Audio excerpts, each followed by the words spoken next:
আল্লাহর বান্দা দেখতে এত সুন্দর, সে বলতেছিল আমি 8টা গার্মেন্টসের মালিক ছিলাম। কয়টা গার্মেন্টস? 8টা।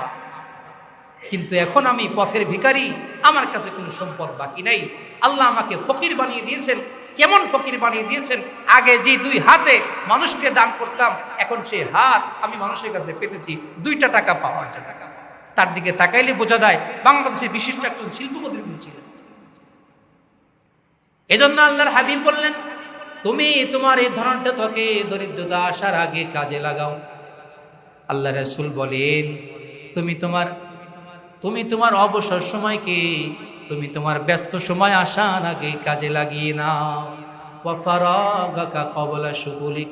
আল্লাহ রাসূল হাদিসের শেষ অংশে আমাদেরকে বলেন, ওয়া হায়াতাকা ক্বাবলা মাউতিক। ও আমার উম্মত, এক সময় তোমার হায়াতটাই শেষ হয়ে যাবে। এক সময় তোমার হায়াত শেষ হয়ে যাবে, তখন তুমি আফসোস করবে। মৃত্যু আসার আগে তুমি তোমার এই জিন্দেগিটাকে আখিরাত অর্জনের কাজে তুমি কাজে লাগিয়ে দাও। সুবহানাল্লাহ। আল্লাহ রাসূল তো আমাদেরকে সতর্ক করেছেন, কিন্তু আমরা যদি সতর্ক না হই আমাদের সমস্যা। আমরা এখন দুনিয়া কিভাবে কামানো যায়, দুনিয়া কে কত বেশি কামাইতে পারে, সেই ধান্দার মধ্যে আমরা থাকি। অথচ আল্লাহ রাসূল এক হাদিসের মধ্যে বললেন, ওয়া'মাল লিদুনিয়াকা বিকদরি বাকাইকা ফিহা ওয়া'মাল লিআখিরাতিকা বিকদরি বাকাইকা ফিহা। তুমি দুনিয়ার জন্য ওই পরিমাণ পরিশ্রম করো যে পরিমাণ তুমি দুনিয়ার মধ্যে থাকবা। আখিরাতের জন্য তুমি ওই পরিমাণ পরিশ্রম করো যেই পরিমাণ তুমি আখিরাতের মধ্যে থাকবা। সুবহানাল্লাহ। আল্লাহ রাসূল কতভাবে কিভাবে আমাদেরকে সতর্ক করবেন। আল্লাহ রাসূল অন্যভাবে আমাদেরকে বুঝাইতেছেন, উম্মত, মানুষ যখন মারা যায়, মানুষের কাফন শেষ হয়ে যায়, দাফন করার জন্য তাকে কবরস্থানে নিয়ে যায়। যখন মানুষকে কবরস্থানে নিয়ে যাওয়া হয়, 3টা জিনিস তার সাথে যায়। কয়টা জিনিস বলেন? কয়টা জিনিস? 3টা জিনিস যায়। 1 নাম্বার হলো তার আত্মীয় স্বজন, 2 নাম্বার হলো মাল সামানা, খাট যায়, খাট। 3 নাম্বার হলো তার আমল যায়।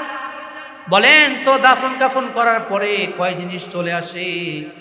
আত্মীয় স্বজন চলে আসে, রিটার্ন করে। তার যে খাটিয়াটা সেটাও রিটার্ন করে। তার সাথে শুধুমাত্র আমল থেকে যায়, কোনো সম্পদ থাকে না।